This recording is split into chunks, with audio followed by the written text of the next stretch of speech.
비가 또 내리고 있었다. 차가운 철창 안 젖은 담요 위에서 점원 셰퍼드 칸은 조용히 눈을 감았다. 10살. 그는 이미 보호소에서 인생의 대부분을 보냈다. 처음 이곳에 왔을 땐 낯선 냄새에 지저댔지만 이젠 짖는 것조차 잊은 지 오래였다.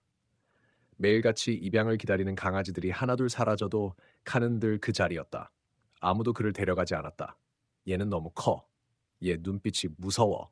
이미 나이가 많잖아요. 사람들은 늘 그런 말을 남기고 떠났다. 그러나 칸은 잊지 않았다. 자신을 데려다 주던 소년의 얼굴, 그 아이의 따뜻한 손길, 마지막으로 들은 말. 곧 다시 데리러 올게. 약속이야. 10년이 지났다. 그 누구도 오지 않았다. 하지만 그날 뭔가 달랐다. 늦은 저녁 보호소 문이 쿵 소리를 내며 열렸고 낯선 남자가 들어섰다. 검은 우비를 입고 얼굴은 후드에 가려져 있었다. 직원에게 무언가를 속삭이자 직원의 표정이 굳었다. 카늘요? 지금요? 직원은 믿기지 않는다는 듯 되물었다. 그러자 남자는 서류 하나를 꺼내더니 조용히 테이블에 내려놓았다. 그것은 오래된 입양 계약서였다. 직원은 잠시 망설이다 칸의 철창을 열었다. 칸, 이제 집에 가자. 칸은 움직이지 않았다. 그는 믿을 수 없었다. 하지만 그 남자의 손에 남아있던 낯익은 냄새, 바로 그 소년의 냄새였다. 눈에 눈물이 고인 채 칸은 조심스럽게 일어섰다. 남자는 한쪽 무릎을 꿇고 칸을 바라봤다. 기억하겠지? 난 재민이야. 그 순간 칸은 멈췄던 꼬리를 살짝 흔들었다.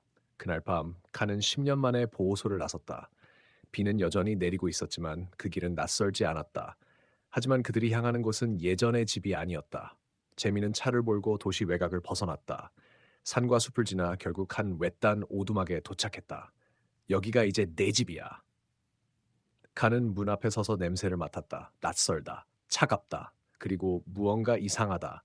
오두막 안은 너무 조용했고 창밖의 숲은 음산하게 흔들리고 있었다. 그 순간 칸의 귀가 번쩍 들렸다. 어딘가에서 다른 개의 울음소리. 그러나 그 울음소리는 사람의 비명처럼 들렸다. 칸은 몸을 굳혔다. 재미는 아무 말 없이 안으로 들어가 문을 잠갔다. 자, 이제 시작이야. 그는 칸을 향해 속삭였다. 그러곤 천천히 벽장을 열었다. 벽장 안에는 수십 개의 목줄이 걸려 있었다. 그리고 하나의 오래된 사진. 그 사진 속 한 가족이 웃고 있었다. 가운데엔 칸의 모습이 있었고 그 옆엔 재민 그리고 그의 쌍둥이 형.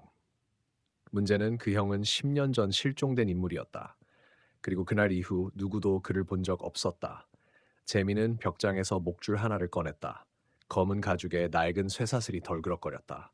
그가 그것을 들고 칸에게 다가오자 칸은 한 걸음 물러섰다. 왜 그래 칸? 기억 안 나?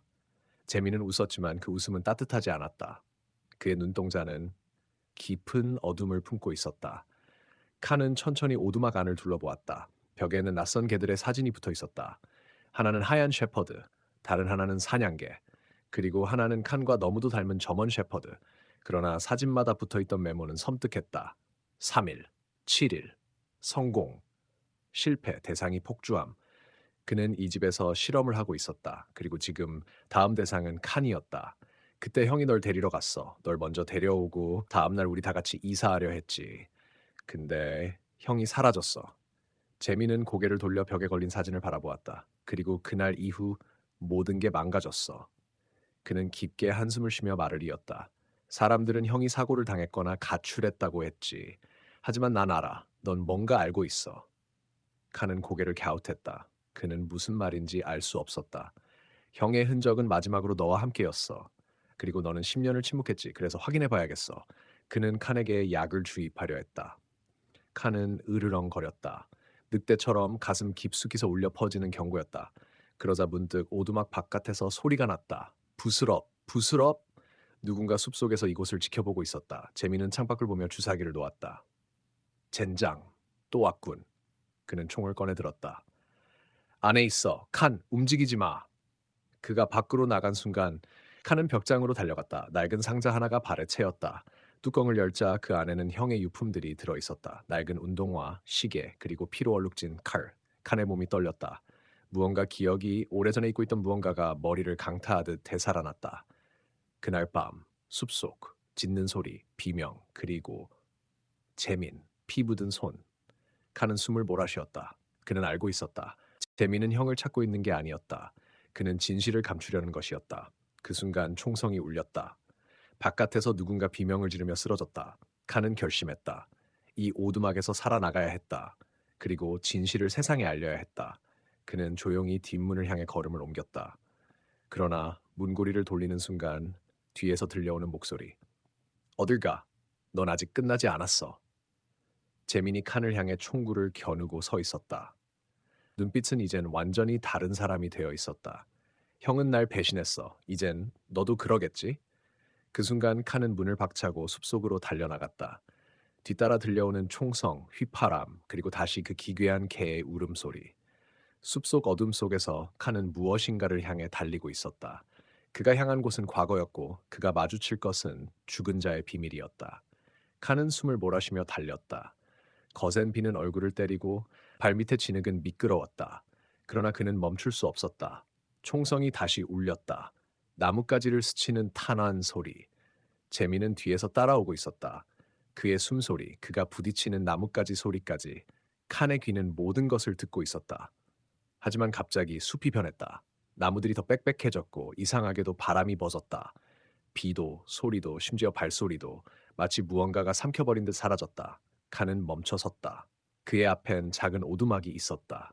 버려진 듯한 오래된 나무 구조물. 하지만 그 문은 살짝 열려 있었다. 그는 조심스럽게 안으로 들어갔다. 곰팡 내 젖은 나무, 그리고 피. 낡은 침대와 책상, 찢긴 서류들과 바닥에 굴러다니는 녹슨 쇠사슬, 벽 한쪽엔 오래된 사진이 붙어 있었다. 재민과 그의 형, 그리고 그들 사이에 앉아있는 여자아이. 칸은 그녀를 기억하지 못했다. 하지만 사진 뒤에 적힌 날짜가 문제였다. 2013 롱군 14 마지막 캠프 날. 그건 칸이 처음 보호소에 갔던 날이었다. 그리고 형이 사라졌던 날이기도 했다. 칸은 사진 밑에 떨어진 종이 조각을 발견했다. 거기엔 삐뚤한 글씨로 이렇게 적혀 있었다. 그날 밤 우린 셋이 있었다. 재민이 본 게 전부가 아니야. 난 그걸 다 봤어. 누가 진짜 괴물인지. 그때 뒤에서 소리가 났다. 문이 삐걱 열렸다. 여기 있었군. 재민이었다. 그의 얼굴은 흙과 피로 더럽혀졌고 눈은 광기에 젖어 있었다. 형의 비밀을 알려줄게, 칸. 넌 들어야 돼. 그가 말을 이었다. 형은 완벽한 사람이 아니었어. 그 캠프에서 무언가 끔찍한 일이 있었고 그걸 숨기기 위해 모두를 속였지. 나조차도. 그는 사진을 가리켰다. 얘 알아? 지연이라고 해. 그날 형이 데리고 갔던 아이야. 하지만 돌아오지 못했지. 칸은 뒷걸음질 쳤다. 사진 속의 여자아이. 그의 눈동자에 무언가 낯선 공포가 담겨 있었다. 마치 마지막 순간까지 도움을 요청하던 눈빛. 형은 그날 밤 그 아이를 죽였어. 재미는 속삭이듯 말했다. 그리고 널 데려왔지. 왜 넌 살아있고 지연은 죽었는지 난 그걸 알아야겠어. 그 순간 재민의 손이 허리춤으로 향했다. 또 총. 하지만 이번엔 칸이 먼저 움직였다. 번개처럼 앞으로 달려든 그는 총을 떨어뜨리고 재민을 바닥에 밀쳐 눌렀다. 그의 눈빛은 단호했다. 10년간의 침묵이 깨지는 순간이었다. 칸은 짖지 않았다. 그 대신 사진 속 지연의 눈을 다시 바라보았다. 그 순간 그의 기억 속 어딘가가 열렸다. 어둠, 비, 아이의 비명, 그리고 형의 목소리. 너 뭐 하는 거야? 그만해. 그건 형이 지연을 죽인 게 아니었다. 오히려 형은 그녀를 지키려 했고 죽은 건 형이었다. 그리고 그 자리에 재민이 있었다.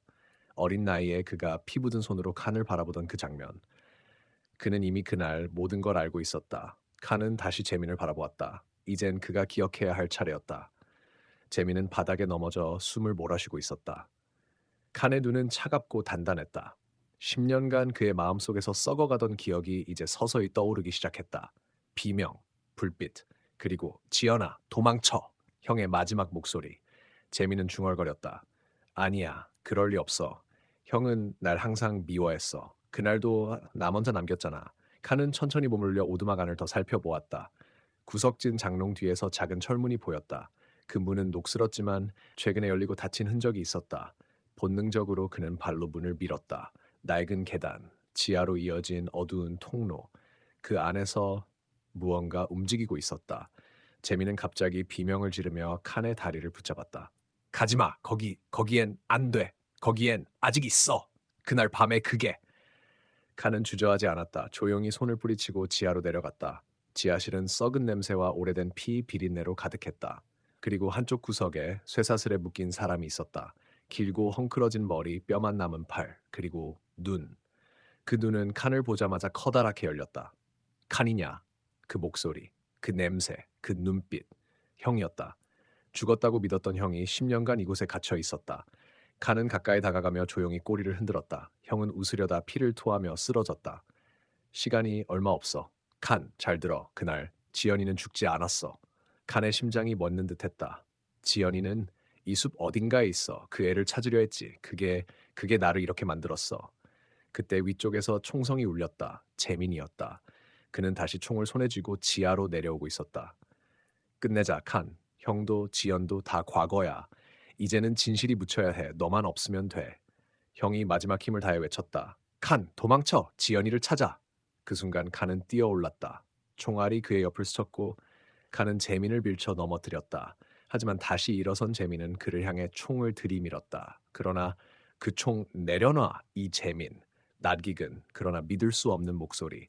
지하실 입구에 손전등을 든 노인이 서 있었다. 그는 경찰 제복을 입고 있었고 가슴엔 작게 적혀 있었다. 최경희, 10년 전 지연 실종 사건의 담당 수사관, 이미 은퇴했다는 그리고 심장마비로 사망했다고 전해졌던 인물. 재민의 손에서 총이 떨어졌다. 당신은 죽은 줄 알았어. 최경희는 조용히 말했다. 10년간 지켜봤다. 진실이 묻힐까 두려워 숨어 있었지. 하지만 이제 끝내야 할 시간이야. 지하실의 공기는 무겁고 눅눅했다. 최경희는 손전등을 바닥에 내려놓고 천천히 재민에게 다가갔다. 그의 눈빛은 10년 동안 축적된 분노와 비애로 가득 차 있었다. 넌 널 위해서였다고 믿었겠지. 그가 낮고 단호한 목소리로 말했다. 하지만 그날 너는 선택을 했어. 그리고 그 선택이 몇 명의 삶을 바꿔버렸지. 재민은 벽에 등을 기대며 중얼거렸다. 난 그냥 무서웠어요. 그날 밤 지연이가 이상해졌어요. 눈이 표정이 사람이 아니었어요. 최경희의 표정이 미묘하게 일그러졌다. 그래, 그게 바로 문제였지. 우린 너무 늦게 알았어. 그 캠프는 단순한 수련회가 아니었어. 실험 장소였지. 모두가 숨을 멈췄다. 칸도 쇠사슬에 묶인 형도 조용히 귀를 세웠다. 정부와 민간기관이 공동으로 진행한 비밀 프로젝트. 아이들의 감정 반응을 극도로 자극해 신경계의 변화와 유전적 반응을 관찰하는 실험. 그 대상 중 하나가 지연이었다. 형이 피투성이 얼굴로 속삭였다. 그 애는 다르긴 했어. 때때로 눈빛이 멍해지고 밤이면 이상한 말을 중얼거렸지. 최경희는 계속 말했다. 문제는 그 반응이 예상을 초과했다는 거야. 지연은 실험에서 완벽한 결과를 보여줬고 그 순간 폐기 대상이 되었지. 재민이 벌떡 일어났다. 폐기? 당신들이 애를 죽이려고 했다고? 최경희는 고개를 숙였다. 내가 막으려 했지만 이미 늦었지. 누군가 먼저 움직였어. 그리고 다음 날 형은 실종됐고 칸 혼자 보호소 앞에 묶여 있었지. 형은 칸을 바라보며 힘겹게 웃었다. 난 지연이를 데리고 도망치려 했어. 재민, 네가 그걸 봤잖아. 하지만 넌 날 막으려 했고 실수로. 그는 말을 잇지 못하고 고개를 떨었다. 재민의 얼굴이 창백해졌다. 내가 형을 죽인 거야? 칸은 가만히 형 옆에 앉았다. 그의 눈엔 증오도 분노도 없었다. 그저 긴 침묵과 오래된 상처만 있었다. 최경희가 낮게 말했다. 지연은 죽지 않았어. 그녀는 그날 밤 숲속으로 사라졌지. 그리고 지금도 살아있다. 모두가 그를 바라보았다. 10년 동안 나는 지연의 흔적을 추적했어. 이 근처 북쪽 숲 깊은 곳에서 그녀와 닮은 아이가 자라났다는 소문이 있어. 인간의 언어를 거의 쓰지 않고 늑대와 같이 살며 밤마다 노래를 부른다는 이야기. 형의 눈에 희미한 빛이 스쳤다. 그건 지연이야. 그 애가 살아있어. 최경희는 조용히 칸을 바라보았다. 이제 선택의 시간이야, 칸. 과거를 묻고 평화롭게 사는 삶 아니면 숲으로 가서 지연을 찾고 진실을 세상에 밝히는 삶. 칸은 조용히 일어섰다. 그의 귀가 움직이고 코끝이 떨렸다. 어디선가 그리운 향기가 느껴지고 있었다. 비에 젖은 흙냄새 속에 섞인 아주 미세한 냄새. 지연. 그는 돌아보지 않고 지하실을 나갔다. 어둠 속을 향해 다시 숲으로. 깊은 밤 달빛은 나뭇가지 사이로 조각조각 쏟아졌다. 칸은 조용히 숲을 달리고 있었다. 그의 발자국은 부드러운 이끼 위에 아무런 소리도 남기지 않았다. 지연의 냄새. 희미하지만 분명한 그것이 그를 북쪽 깊은 숲으로 이끌고 있었다. 바람이 불 때마다 나뭇잎이 속삭였다. 그리고 그 속엔 다른 숨소리. 칸은 멈췄다. 귀를 곤두세우고 천천히 고개를 돌렸다. 뒤쪽 15m쯤 누군가가 그를 따라오고 있었다. 사람이 아니었다. 짐승도 아니었다. 그 중간 어딘가 나뭇가지 사이에서 붉은 눈이 번쩍였다. 순간적으로 튕겨나온 그림자. 하지만 사라졌다. 칸은 으르렁거리며 등을 낮췄다. 날 따라오는 거냐 아니면 기다린 거냐. 갑자기 좌측에서 휘 하고 날카로운 바늘 같은 소리가 들렸다. 무언가가 나무에 꽂혔다. 마취총. 칸은 재빠르게 몸을 굴려 피했다. 곧이어 네다섯 발이 더 연이어 날아왔다. 숨겨진 포식자들이 있었다. 숲은 함정이었고 누군가는 이미 그를 기다리고 있었다. 그 순간 숲을 속에서 사람이 튀어나왔다. 검은 복면 전술조끼, 무전기, 타겟 발견, 생포 우선, 아니, 대기. 그 눈, 이 개체는 실험체 A17이다. 그의 목소리가 흔들렸다. 이게 살아있었다고? 10년 전 폐기된 줄 알았는데. 칸은 그를 향해 돌진했다. 총을 겨누기도 전에 그는 나무에 부딪혀 의식을 잃었다. 뒤에서 다른 복면인들이 뛰어나왔다. 하지만 갑자기 새된 휘파람 소리, 공중에서 날아든 무언가가 칸과 공격자들 사이로 떨어졌다. 붉은 옷을 입은 소녀였다. 머리는 따라 내렸고 눈은 깊은 숲처럼 검고 맑았다. 그녀는 인간의 말이 아닌 이상한 언어로 속삭였다. 칼라하나린, 로센다티아. 공격자들은 멈췄다. 눈에 보이지 않는 힘이 공간을 짓눌렀다. 바람이 거꾸로 불고 숲이 숨을 멈춘 듯 조용해졌다. 그녀가 칸을 향해 손을 내밀었다. 너는 기억하겠지. 난 지연이야. 칸의 눈이 흔들렸다. 하지만 그 향기, 그 따뜻한 느낌, 그건 거짓일 수 없었다. 지연은 조용히 말했다. 시간이 없어. 우린 모두 다시 사냥당하고 있어. 칸이 물었다. 누구에게? 지연은 숲 깊은 곳을 바라보며 대답했다. 너희가 몰랐던 진짜 실험자. 그들은 지금도 살아있고 우리를 원해. 그 순간 숲 저편에서 울부짖음이 들려왔다. 인간도 동물도 아닌 울음소리. 세상의 틈에서 기어나오는 존재의 소리. 지연은 낮게 속삭였다. 도망치자. 지금은 아직 늦지 않았어. 달빛이 가늘게 퍼진 숲길 위로 칸과 지연은 소리 없이 달리고 있었다. 하지만 뒤쪽 어둠 속에선 뭔가가 그들을 쫓고 있었다. 지연이 갑자기 속삭였다. 왼쪽으로. 늪을 지나야 해. 그들은 물을 싫어해. 칸은 의아했지만 묻지 않았다. 그녀의 감각은 예전과 달랐다. 단순한 소녀가 아니었다. 그녀는 숲과 하나가 되어 있었다. 지연이 손을 내밀었다. 이리로. 발 디디는 곳 조심해. 늪 속엔 오래된 것들이 잠들어 있어. 그들은 어둠 속 썩은 나무와 진흙을 건너며 조용히 숨을 죽였다. 그러나 멀리서 들려오는 발자국 소리 그리고 기계음과 섞인 신음은 점점 가까워졌다. 칸이 뒤를 돌아봤다. 그 순간 그는 처음으로 그 존재를 보았다. 사람의 형체를 한 채 피부는 회색이고 눈은 빛났다. 하지만 움직임은 불쾌할 만큼 유연했다. 실험체 시감. 죽었다고 보고되었던 생물 병기. 지연이 조용히 말했다. 그건 내가 처음으로 목격한 친구의 끝이야. 칸은 으르렁거리며 앞을 가로막았다. 지연은 말했다. 싸우지 마. 그건 더 이상 친구가 아니야. 하지만 우리가 여기서 잡히면 그들도 우리가 그들과 같아지기를 원해. 그 순간 뒤편 수풀에서 총소리가 울렸다. 복면을 쓴 무장요원 2명이 나타났다. 하지만 시가임은 먼저 반응했다. 그는 놀라운 속도로 날아들어 요원의 한쪽 팔을 잡고 단숨에 비틀었다. 뼈가 부러지는 소리. 다른 한 명은 비명을 지르기도 전에 목이 꺾였다. 지연은 칸의 목덜미를 붙잡고 속삭였다. 지금! 그들은 진흙 속으로 몸을 던졌고 좁고 어두운 구멍 속으로 미끄러지듯 숨어들었다. 좁은 터널 안 그들은 숨을 죽였다. 머리 위에선 뭔가가 기어다니는 소리가 들렸다. 그리고 지연의 손이 조용히 떨렸다. 칸이 그녀를 바라봤다. 그녀는 속삭였다. 내가 감염됐을지도 몰라. 시가임은 나랑 같은 계열이었어. 그가 나를 보지 못한 건 내 안에 그들의 흔적이 있어서야. 칸은 조용히 그녀에게 몸을 기댔다. 그의 따뜻한 숨결이 그녀의 귀를 스쳤다. 그래도 넌 지연이야. 지연은 고개를 돌려 칸을 바라봤다. 눈 속에 물기가 맺혔다. 고마워. 하지만 나도 내 안에 뭐가 깨어날지 몰라. 그 순간 터널 안의 공기가 바뀌었다. 어디선가 낯선 향기, 철 냄새. 지연이 재빨리 말했다. 뒤쪽 통로로 나가야 해. 앞쪽은 기다리고 있어. 누가? 지연은 낮게 속삭였다. 나를 만든 자. 터널 끝은 갑자기 넓어졌다. 금속벽, 희미한 조명, 차가운 공기. 지하 벙커였다. 오래된 연구소의 잔재. 지연은 멈췄다. 그녀의 숨이 불안하게 떨렸다. 여긴 내가 눈을 떴던 곳이야. 처음으로 지연이라는 이름을 들은 가짜 삶의 시작. 칸은 주변을 살폈다.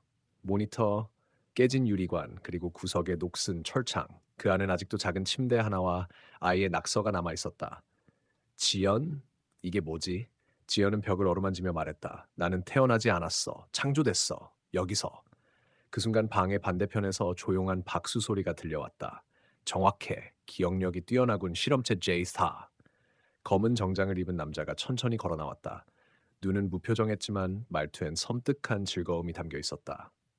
난 네가 여길 다시 찾을 줄 알았어. 이건 너의 본능이야. 돌아오는 것. 지연은 이를 악물고 말했다. 닥터 유. 그는 고개를 끄덕였다. 오랜만이야. 넌 실패작이 아니었어. 오히려 예상 이상이었지. 감정을 가지는 건 예외였지만. 칸은 으르렁거렸다. 닥터 유는 무심히 그를 보더니 말했다. 그리고 너, A17. 우리의 첫 번째 시도. 넌 충성심을 지녔고 인간을 지키려 했지. 아주 비효율적인 프로토타입이었어. 그가 손짓하자 양쪽 벽에서 문이 열렸다. 그리고 그 속에서 다른 실험체들이 모습을 드러냈다. 인간처럼 생겼지만 눈빛은 공허하고 움직임은 괴이했다. 총 6명. 지연과 같은 시리즈. 하지만 감정 없는 복제품. 닥터 유는 웃었다. 이건 비교야. 너와 그들. 네 감정이 얼마나 비효율적인지를 보여주고 싶었어. 지연은 한 걸음 앞으로 나섰다. 그럼 지금 여기서 끝내자. 닥터 유는 리모컨을 꺼내 들었다. 좋아. 하지만 너희가 이길 가능성은 3, 4%에 불과해. 그래도 선택해. 도망칠 수도 있어. 문은 아직 열려 있으니까. 지연은 조용히 고개를 저었다. 넌 나를 만들었지만 내가 누군지는 내가 결정해. 그 순간 복제품들이 일제히 움직였다. 지연과 칸은 등을 맞대고 싸울 준비를 했다. 첫 번째 공격. 전광석화처럼 날아든 실험체의 손을 칸이 막아냈고 지연은 발끝으로 정확히 급소를 찔렀다. 두 번째, 세 번째. 속도는 무서웠지만 그들에겐 망설임이 없었다. 그리고 그것이 약점이었다. 지연은 속삭였다. 감정 없는 자는 두려움을 모른다. 하지만 두려움은 생존의 본능이야. 칸은 피를 흘리며 으르렁거렸다. 끝까지 간다. 지연이 갑자기 앞으로 돌진했다. 닥터 유를 향해. 그는 리모컨을 누르려 했지만 그보다 빨랐다. 지연의 손끝이 그의 손목을 꿰뚫었다. 닥터 유는 비명을 지르며 뒤로 넘어졌다. 그러나 웃고 있었다. 넌 결국 나처럼 되었구나. 지연은 조용히 말했다. 아니, 넌 파괴하려 했고 나는 지키려 해. 그 순간 복제품들이 멈췄다. 리모컨이 파괴되자 그들의 눈에서 빛이 꺼졌다. 정적. 칸이 다가와 지연의 옷깃을 물었다. 그녀는 무릎을 꿇고 조용히 눈을 감았다. 이제 자유야. 불길이 실험실의 벽을 삼켰다. 지연은 무너진 콘솔 옆에서 칸을 부축하며 어둠 속으로 향했다. 닥터 유는 쓰러졌고 복제품들은 꺼진 인형처럼 움직이지 않았다. 그러나 그때 깊은 금속 소리, 쿵쿵쿵 무너진 철문 뒤에서 무언가 다가오고 있었다. 지연이 멈췄다. 그럴 리가 없어. 싱은 폐기됐어. 보고서에 쿵 철문이 안쪽에서 밀렸다. 쿵 다시 한번 쾅 문이 날아가며 벽에 박혔다. 그 뒤로 나타난 그림자. 인간의 형태를 한 거대하고 완벽한 존재. 눈빛은 차갑고 피부는 거의 금속에 가까웠다. 에스몽. 실험체 시리즈 중 가장 완성된 결과물. 감정 없음, 실패 없음, 절대 복종. 그의 입에서 전자음이 섞인 음성이 터졌다. 지연은 속삭였다. 그건 완전히 다른 존재야. 살아있는 무기. 닥터 유도 통제하지 못했어.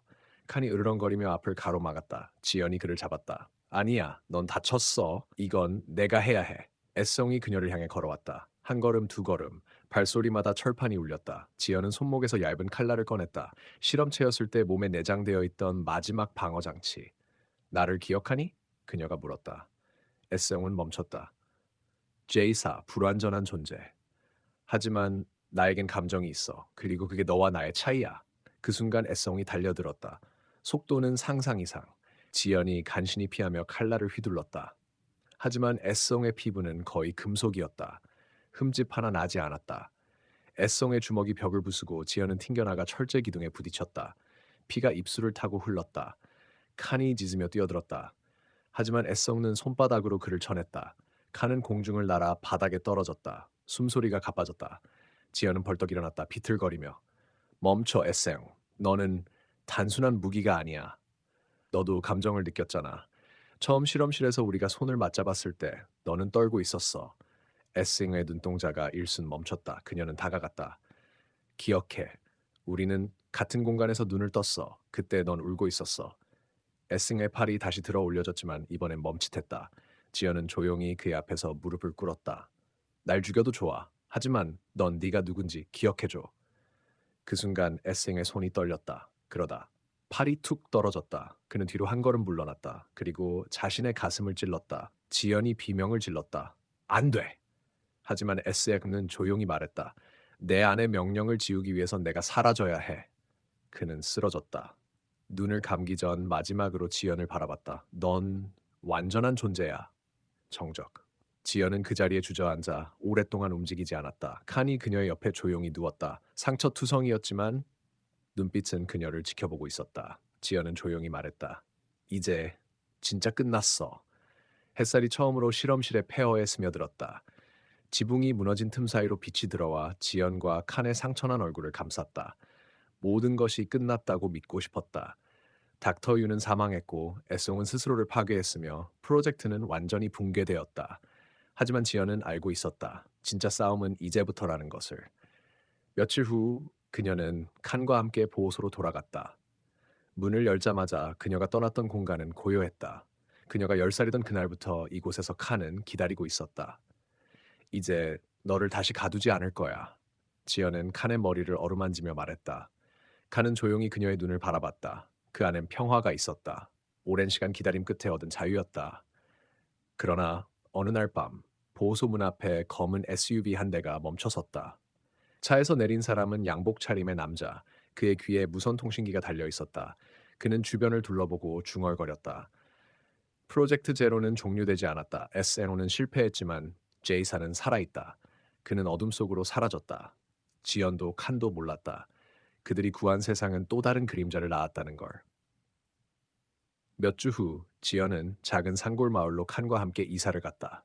거기엔 더 이상 실험도 무기도 없었다. 아이들이 놀이터에서 뛰놀고 노을이 언덕을 물들이는 평화로운 풍경.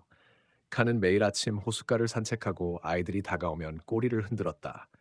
지연은 작은 동물병원을 열었다. 지친 생명들을 치유하는 공간. 그녀는 이제 더 이상 실험체가 아니었다. 사람이었다. 하지만 밤이면 창밖으로 바람이 불고 멀리서 SUV 엔진 소리가 들리는 듯하면 지연은 침대 옆 서랍을 열고 녹슬지 않은 작은 칼날을 꺼내 가슴에 꼭 안았다.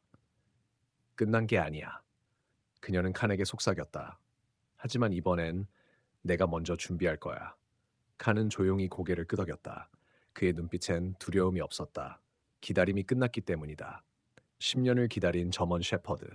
그 기다림은 단지 가족을 위한 것이 아니었다.